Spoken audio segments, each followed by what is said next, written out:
Teleaula Natal. Olá, queridos alunos da Rede Municipal de Educação de Natal. Estamos aqui para realizar mais uma aula de ensino religioso. Eu sou a professora Janaína Magalhães. Meu sinal em Libras é a configuração da letra I com o dedo mínimo apontado para cima, passando nos lábios mostrando sorriso. Tá? Eu sou parda, tenho cabelos pretos na altura dos ombros, olhos castanhos, nariz pequeno, boca pequena. Estou usando uma blusa bege e marrom, um casaco cinza e preto e uma calça preta. Os nossos slides estão todos padronizados na cor branca. Nesse primeiro slide temos acima a Secretaria Municipal de Educação, SME Natal. No centro temos o nome da nossa disciplina Ensino Religioso. Estamos na aula 22, falando sobre religião e valorização da vida. E o meu nome, como já apresentei, é a professora Janaína Magalhães. Temos também nesse primeiro slide 3 listas na vertical, na horizontal e na diagonal na cor verde. Vamos ver o nosso objetivo geral da nossa aula, como nós nos propomos. Primeiro vamos refletir sobre a importância da vida, para que todos compreendam sua responsabilidade na preservação e defesa da vida de todos os seres. Vamos para o roteiro da nossa aula, que temos uma imagem de abertura, depois vamos fazer uma pequena introdução acerca da temática em estudo, vamos falar sobre religião e valorização da vida, sobre as ameaças à valorização da vida, sobre os princípios de valorização da vida nas religiões, o respeito à vida e à dignidade humana, sobre religião e convivência. E teremos nossas considerações finais, uma mensagem final e as nossas referências, as quais nós nos embasamos para esta aula de hoje. Nessa primeira imagem de abertura, nós temos uma fotografia colorida na horizontal, onde no centro da imagem em destaque aparecem duas mãos que se encontram e se tocam. Ao fundo, vê-se o pôr do sol, céu com tons alaranjados e silhuetas de prédios. Nessa mesma imagem, nós vamos perceber, que ela está nos apresentando como a vida ela é importante, e o respeito a essa vida na união das pessoas. Mais à frente, nós vamos ver também como as religiões e as pessoas elas se unem em defesa da vida, tanto da vida humana como da vida animal e vegetal. Tá? Nesse próximo slide, nós temos o tema sobre a introdução, que é a imagem em formato retangular de fundo branco, em traços pretos, com a silhueta de um pombo em voo. Entre uma de suas asas está escrito valorização da vida. Tá? É preciso refletir sobre a importância da vida para que todos compreendam sua responsabilidade na preservação e na defesa da vida de todos os seres. A valorização da vida começa pelo respeito à dignidade humana e pela compreensão de que todos somos iguais em direitos e deveres. Tá? Então, as religiões, elas podem contribuir para o desenvolvimento de valores comprometidos com a paz, como amor ao próximo, compaixão, misericórdia, perdão e alteridade, e essenciais para que as pessoas convivam de maneira pacífica e harmoniosa entre si e com o meio ambiente. Tá? Então, nós vamos ver que, no slide que fala sobre religião e valorização da vida, a preservação da vida deve estar acima de todo e qualquer interesse pessoal ou coletivo. Contudo, os noticiários mostram que muitas vezes vidas são ameaçadas por interesses financeiros e políticos. Tá? Nesse contexto, a religião ela pode ser considerada uma ferramenta para estimular outros interesses que se baseiam na convivência, na solidariedade e no respeito ao próximo. Tá? O valor da vida não pode ser questionado, nem privilegiar algumas pessoas ou grupos. Todas as vidas humanas têm o mesmo valor e devem ser preservadas e priorizadas, tanto nas esferas públicas como privadas. Okay? Nesse slide, nós temos à direita uma fotografia colorida do fundo do mar. Em primeiro plano, nós temos corais e uma variedade de peixes coloridos, ocupando praticamente todo o espaço. E ao fundo, o oceano azul. Do lado esquerdo, ele vai falar sobre a vida dos animais e das plantas, que também devem ser protegidas, pois cada uma tem um papel fundamental para o equilíbrio do ecossistema. E aí nós vamos falar um pouquinho sobre as ameaças à valorização da vida.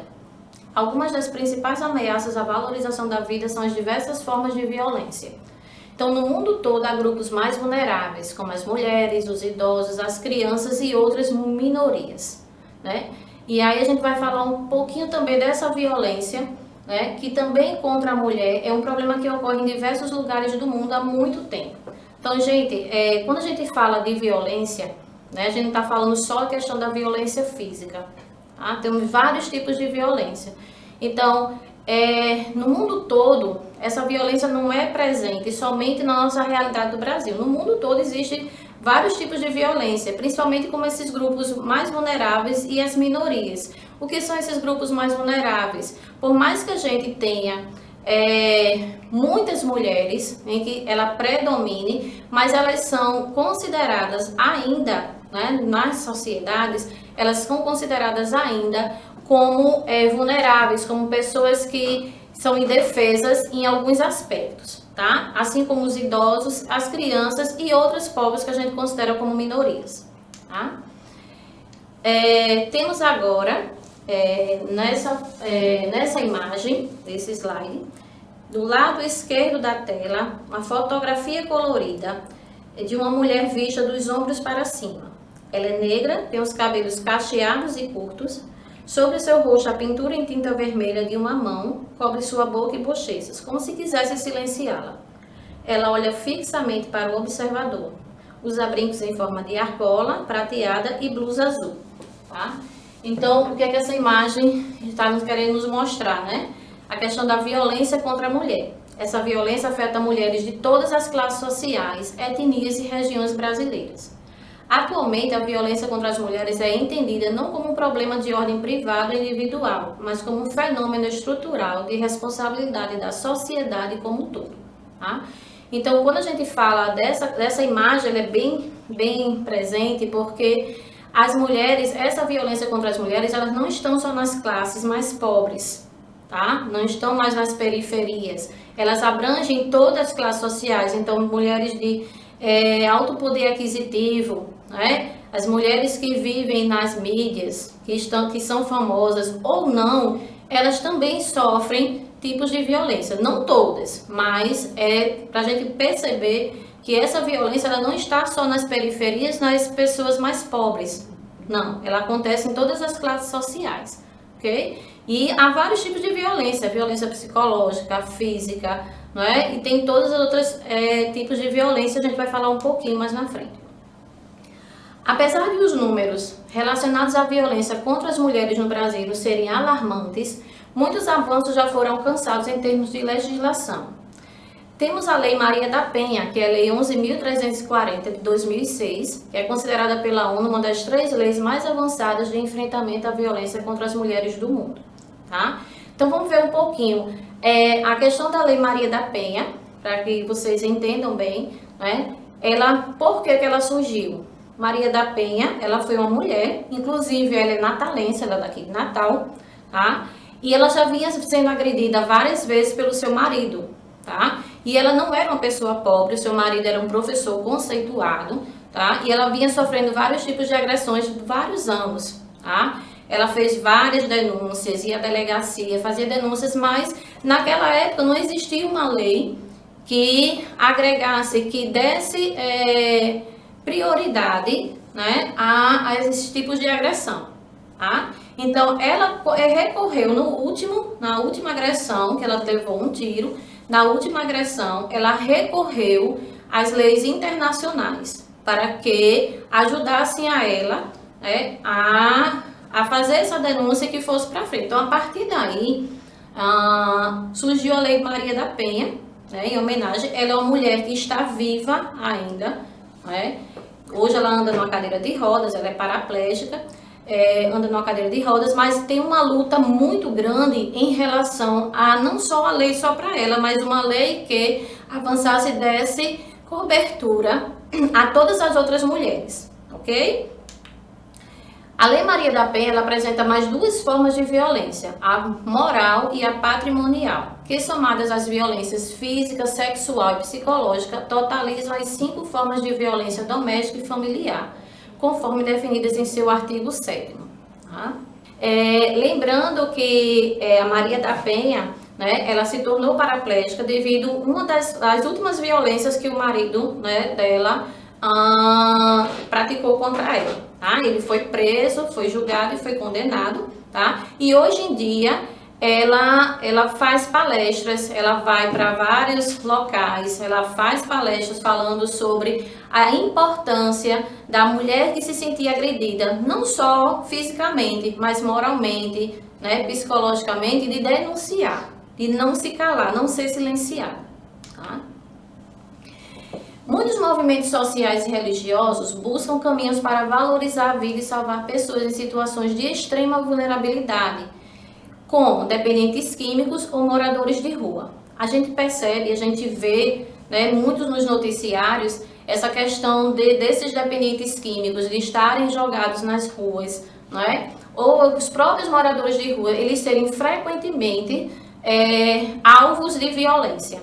Tá? Então, a gente vê que são vidas, né, que precisam ser preservadas, né, que estão no estágio de vulnerabilidade ali, estão nas ruas, né, ou porque estão dependentes químicos e estão ali, não tem, ou sejam moradores de rua que estão abandonados, muitos não têm família, outros têm família, mas saíram de casa e preferem morar na rua, ou seja, tem várias justificativas, mas isso não justifica porque são moradores de rua, são idosos, são dependentes químicos, que eles sejam alvo de violência, ok?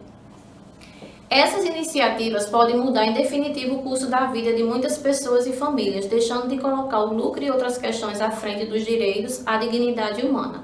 Tá? Então, a gente percebe que tem vários grupos, várias ONGs, né, a sociedade em si como um todo, muitas dessas pessoas, elas se preocupam com essas pessoas, né? Eles vivem, né, fazem sopões, né, preparam comida para dar, fazem doações de roupas, de agasalhos para essas pessoas que vivem em estado de morar na rua, de não ter a sua dignidade humana, o seu local de preservação, de morar, de ter uma vida digna preservada. Tá? E aí, essas iniciativas de acolhimento, de doação, estão presentes na nossa sociedade, graças a Deus, tá? Pela questão da preservação da vida do outro. E aí nós vamos falar sobre os princípios de valorização da vida nas religiões, tá? Nós temos nessa imagem, uma imagem retangular com os símbolos religiosos das principais tradições religiosas, todas na cor preta. Na parte superior, da esquerda para a direita, a cruz representando o cristianismo. Ao centro, a estrela de 6 pontas, representando o judaísmo, e ao lado, o símbolo do Om, representando o hinduísmo. Na parte inferior, na mesma sequência, a lua crescente com a estrela, simbolizando o islamismo, e ao lado, a roda da vida, representando o budismo. E ao fundo, uma malha quadriculada na cor branca e cinza. Tá? Então, a partir daí, nós vamos ver a questão das religiões, o que as religiões promovem para valorizar a vida de todos os seres. Tá? Nesse slide, nós vamos também falar sobre essa valorização da vida dentro das religiões. Ao lado esquerdo, temos a ilustração colorida e quadrada de uma Bíblia aberta sobre uma mesa de madeira. Tá? E a gente percebe que dentro das religiões, que a gente vai adentrar um pouquinho agora, né, todas as religiões, elas têm essa preocupação com a valorização da vida. Então, como a gente está falando da Bíblia aí, em um dos seus primeiros livros, a Bíblia apresenta os 10 mandamentos que Deus enviou a Moisés para conduzir o povo à salvação. Esses mandamentos são válidos para os cristãos, para os judeus e para os muçulmanos. Tá? Então, o 6º mandamento diz o seguinte: não matarás. E há várias passagens bíblicas que retomam e reforçam a importância de preservar a vida em qualquer circunstância. Também temos no Novo Testamento, né, o mandamento maior que Jesus nos deixou, né, que é amar ao próximo como a si mesmo. Então a gente percebe que dentro dessas 3 religiões que eu falei, tá, no judaísmo, no cristianismo e no islamismo, essa preservação da vida, né, ela está presente, tá? Um dos princípios dessas religiões, essa valorização e preservação da vida em todos os seus aspectos, tá? Outras religiões também ensinam sobre a importância da valorização da vida. Por exemplo, no Espiritismo, eles dizem que para que o espírito evolua e reencarne em planos superiores, é preciso praticar o bem, o que inclui proteger e garantir a dignidade e a vida de todas as pessoas. Então, essa questão da evolução, né, do espírito, a evolução do ser, está presente dentro do Espiritismo, onde eles trabalham a questão da caridade. O seu maior mandamento dentro do Espiritismo é a prática da caridade. Tá?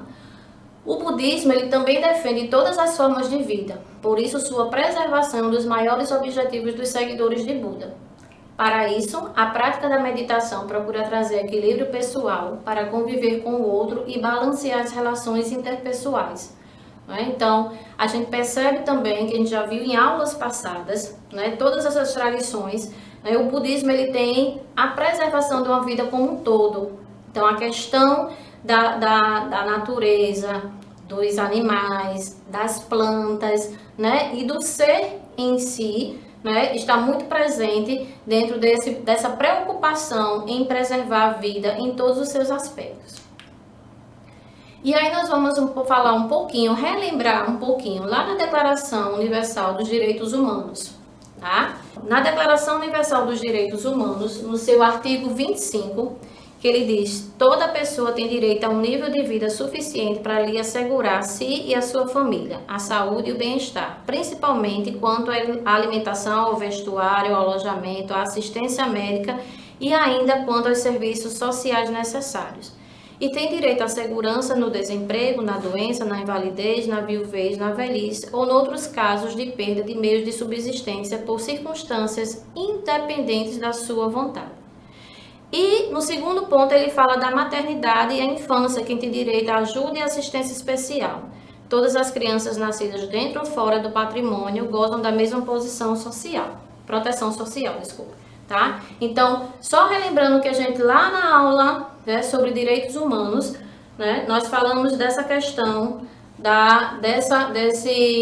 dentro desse artigo 25, que ele fala dessa preservação da vida, tá?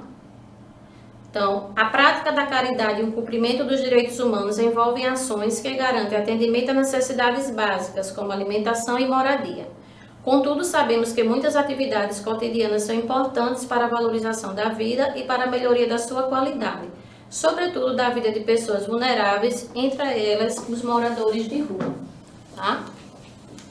E aí, quando a gente fala em dignidade humana, ela está diretamente ligada ao respeito à vida, pois envolve condições que são necessárias para que todas as pessoas, independente de idade, etnia, religião, entre outros, tenham esses seus direitos básicos assegurados, como educação, saúde, trabalho, moradia e lazer. Então, quando a gente fala em dignidade humana, fala também em preservação, tá, dessa vida. Essa preservação, essa valorização está dentro dessa dignidade humana. Todos precisamos compreender que temos nossos direitos e nossos deveres perante a sociedade e perante o outro. Tá? Nesse sentido, a dignidade humana abrange uma série de princípios e valores que tem por objetivo garantir que cada cidadão tem os seus direitos individuais e coletivos respeitados pelo Estado e pela comunidade. Cabe ao Estado garantir, por meio do desenvolvimento de políticas públicas, o bem-estar de todos os cidadãos. O que nós já comentamos anteriormente. Precisamos de políticas públicas que realmente não estejam só lá no papel, só escritas bonitinho lá na lei, mas que elas realmente elas saiam do papel e vão para a prática. É isso que nós precisamos para que nós tenhamos uma dignidade humana, realmente é respeitada em todos os seus âmbitos. E isso precisa de políticas públicas que funcionem, não estejam apenas lá no papel. Tá? No Brasil, a dignidade humana foi citada pela primeira vez no artigo 115 da Constituição de 1934, com a afirmação de que os princípios econômicos deveriam nortear um modo de vida que possibilitasse a todos os brasileiros viverem dignamente. Gente, quando a gente fala nessa dignidade humana, né, nessa Constituição do Brasil, no seu artigo 115 que fala nisso, né, nós remetemos também aqui na França, eles, num documento oficial de 1848, eles criaram um documento que fala, foi o primeiro país a falar em dignidade humana após a guerra. Tá? E aí no Brasil, essa dignidade humana foi criada só em 1934, no seu artigo 115. Né? E lá na França, quando ele falou nessa primeira dignidade humana, que ele falou em relação também à questão da abolição, né? da extinção da escravidão. Tá? E só depois da Segunda Guerra Mundial, que realmente, né, vieram essa preocupação da união de todos os países de criarem um documento, né, que desse respaldo para que todos tivessem uma vida digna e plena. Tá? No Brasil também, a dignidade da pessoa humana também está assegurada pelo artigo 1º, inciso 3º da Constituição Federal de 1988.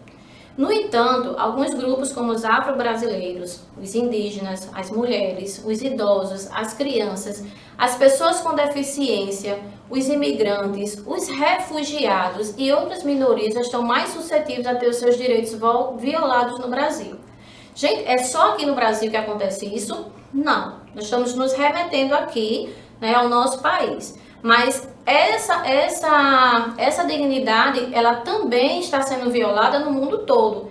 A gente vê direto aí nas mídias, na televisão, principalmente perseguição com o pessoal das religiões afro, né? Os indígenas, os imigrantes, esses povos refugiados que estão muitas vezes fugindo da guerra no seu país, tá? E da violência, né? E também eles são minorias e muitas vezes esses direitos também estão sendo violados, tanto no Brasil como no mundo, tá? E a gente precisa estar muito atento, tá? a essas questões, né? De a gente de vocês alunos terem a consciência e refletir sobre esses questionamentos, tá? Sobre essa intolerância com o outro, tá? E aí também a gente vai falar um pouquinho sobre a questão do direito à vida. Né? Falamos dos povos em situação de minoria, mais vulneráveis, tá? E aí nós temos nessa tela, com o título Direito à Vida, temos uma ilustração colorida na vertical de duas pessoas idosas em posição frontal. Ambas são brancas e estão sorridentes. À esquerda, uma mulher com cabelos curtos, brancos, usa óculos de grau vermelho, blusa de mangas compridas na cor rosa com gola e punhos brancos, saia e sapatos roxos.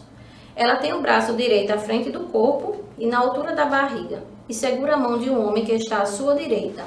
Ele é calvo, com poucos cabelos brancos e bigode da mesma cor. Usa óculos de grau preto, camiseta listrada em verde e roxo, com mangas compridas sobre camisa branca. Usa calça jeans azul e sapatos marrons. Está com a mão direita sobre o ombro da mulher, enquanto segura sua mão com a outra. Tá? O porquê nós trouxemos, né, esse direito à vida com esses idosos? Né? Porque a gente vai falar da questão do Estatuto do Idoso, tá? Que na lei número 10, 1741/2003, no artigo 9, fala que é obrigação do Estado garantir à pessoa idosa a proteção à vida e à saúde, mediante a efetivação de políticas sociais públicas que permitam o envelhecimento saudável em condições de dignidade.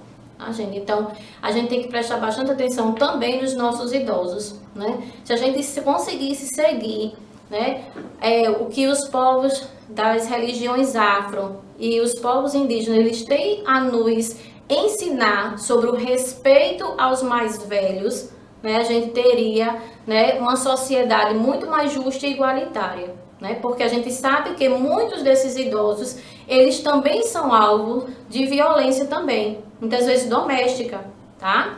E aí nós temos que nos preocupar, e aí foi criado esse Estatuto do Idoso, que justamente nessa lei 10.741 de 2003, no seu artigo 9º, fala dessa questão da obrigação do Estado de garantir proteção, né, à pessoa idosa. tá?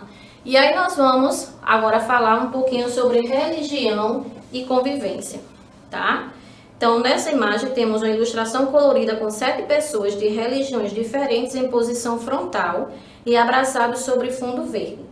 Da esquerda para a direita, uma mulher hindu, um indígena, um monge budista, um judeu, uma mulher da religião afro, uma muçulmana e, por último, um jovem representante do cristianismo.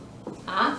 Então, nós percebemos que essas religiões, né, esses povos, né, eles tendem a conviver uns com os outros, né, com respeito, né, com tolerância, e é o que eles fazem. As religiões, elas estão presentes aí, mas não para nos afastar, e sim para nos unirmos mais nessa prática da valorização da vida, tá? E da preservação também. Tá? Gestos de compaixão e de misericórdia são capazes de transformar o mundo. Então, a misericórdia é uma prática que ultrapassa as religiões e está presente em diversas culturas. Relacionadas às religiões ou não, os gestos de misericórdia são muito importantes para garantir o respeito a todos os seres vivos e a dignidade humana. Então, misericórdia é uma palavra de origem latina, unindo as palavras compaixão e coração. Então, nesse sentido, vai envolver ações de compaixão que vêm do coração. Então, gente, não é preciso que as pessoas sejam presentes em uma determinada tradição religiosa para elas terem esses gestos de misericórdia, de compaixão pelo outro, tá? Não precisa ser uma pessoa religiosa, mas precisa ser uma pessoa ética nas suas atitudes, tá? Ser uma pessoa que saiba conviver com o outro, que tenha tolerância pelas diferenças, tá? Que isso é o que é a beleza do mundo, essas diferenças, tá? Então, nós temos aí, tá? Ainda falando sobre religião e convivência, temos o lado esquerdo da tela, a fotografia colorida em moldura circular do Papa Francisco, visto do peito para cima.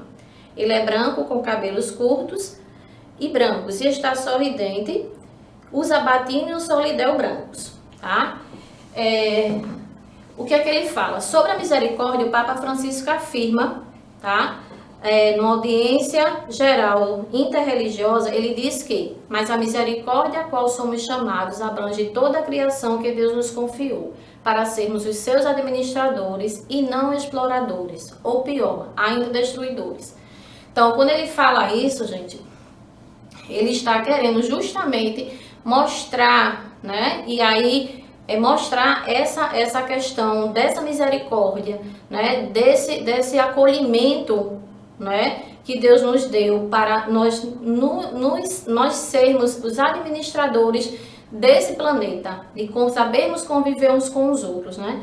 Na aula passada, a professora Pamela trabalhou muito nessa questão da encíclica que o Papa colocou, nessa última, que ele fala nessa questão de preservação, de olhar com outros olhos para a natureza, para tudo que existe, né, no planeta, e sabemos preservar tudo que está ali, tá? Sabemos valorizar e também, né, preservarmos tudo, não só a vida humana, mas toda a vida do planeta.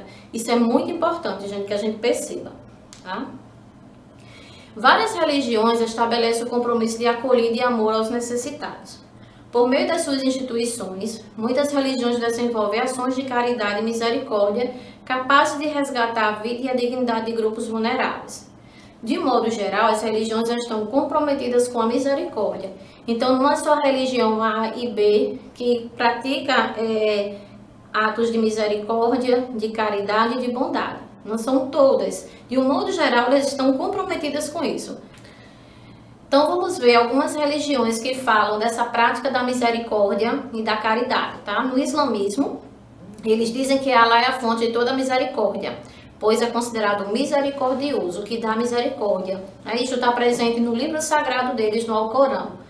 Que tudo que tem lá no Alcorão, eles seguem à risca. Né? E como Allah é a fonte de toda misericórdia, ou seja, há essa questão da preservação, essa importância de preservar, né, a vida do próximo. No judaísmo, a palavra misericórdia vem da raiz hebraica rei, que significa colo ou ventre materno. Nesse sentido, a misericórdia supõe como o amor materno é um sentimento de abnegação, tá? Então, a palavra misericórdia vem como se viesse, né, do ventre, do colo materno. E como vem do colo materno, a gente sabe que o colo da nossa mãe é um colo de afetividade, de amor, né, de benevolência, né, aquele colo que nos abraça, né, que faz com que a gente se preserve, né, que nos dá valor, tá? E isso o judaísmo ele vê muito claro. No budismo, ele vai falar que a misericórdia está relacionada à ideia de compaixão. E no budismo chinês, ela é representada pela figura da deusa da misericórdia ou da compaixão, que se chama Kuan Yin, que é símbolo do amor e da generosidade, tá? E nas religiões afro-brasileiras, a misericórdia é fundamental para a prática do perdão e para a acolhida aos menos favorecidos. Então, se a gente perceber, queridos, a gente vai ver que todas as religiões, elas trabalham, praticamente a maioria das religiões, elas trabalham a questão da misericórdia, do valor ao próximo, tá? De preservação, de valorização da vida em todos os sentidos, tá? E aí nós estamos nos encaminhando para as nossas considerações finais, né? Que vimos que a vida é um bem precioso e sagrado, existem situações que colaboram para a sua preservação e outras que a gente viu que contribuem para a sua desvalorização. Então, à medida que amamos o próximo, compreendemos o significado e a importância de sua vida, tá, gente? Então, vamos agora para esse slide com o título Mensagem Final. Temos um print de um cartaz retangular com fundo cinza, bordas e letras pretas, tá? E na parte superior esquerda temos duas aspas e na parte inferior direita também temos duas aspas fechando. E no centro tem a frase que diz: quando mostramos o nosso respeito por outros seres vivos, eles respondem com respeito para nós. É um provérbio Arapaô, né, que vai realmente ilustrar, né, toda a questão da preservação do respeito, né, aos seres vivos de um modo geral. E quando a gente remete muita questão da natureza, a gente está vendo o que é que está acontecendo na natureza, nos dando respostas à falta de controle do homem em não preservar, né, essa natureza. E elas nos dão respostas, tá? Então, esse provérbio ele fala muito disso, de quando a gente mostra respeito por outros seres vivos, isso independente de ser humano, ser animal ou ser vegetal, né? As águas, a poluição das águas, dos rios, das nossas florestas, as queimadas, elas não nos dão resposta. E aí, quando a gente mostra respeito, eles também nos referenciam com respeito também. É um provérbio bem profundo. Bom, gente, concluímos aqui a nossa aula sobre valorização e preservação da vida. Espero que vocês apreciem, tenham apreciado a aula, né? E bons estudos, que vocês se empenhem. Por enquanto nós estamos nesse momento assim de distanciamento, mas em breve, né, nós estaremos todos juntos, né, celebrando essa vida, né, que para alguns foi muito bem preservada, e que continuemos assim, e falando para os outros o quanto os outros são importantes e quanto nós somos importantes e quanto eles são importantes para nós, que a gente preserve o outro, que a gente tenha um outro olhar diferenciado, né? Para um mendigo que a gente olha na rua, para um drogado, né? Eu sei que é muito difícil, mas ele é um ser humano também, ele está só apenas naquela situação. Quando a gente vê um morador de rua, quando a gente vê um idoso, que a gente tenha esse olhar de respeito. Afinal, é uma vida também, assim como a sua, como a minha, também é uma vida e merece ser valorizada e merece ser respeitada e preservada, tá? Um abraço a todos e até lá. Aí as nossas referências, né, de onde nós tiramos a nossa aula, tá? E até mais.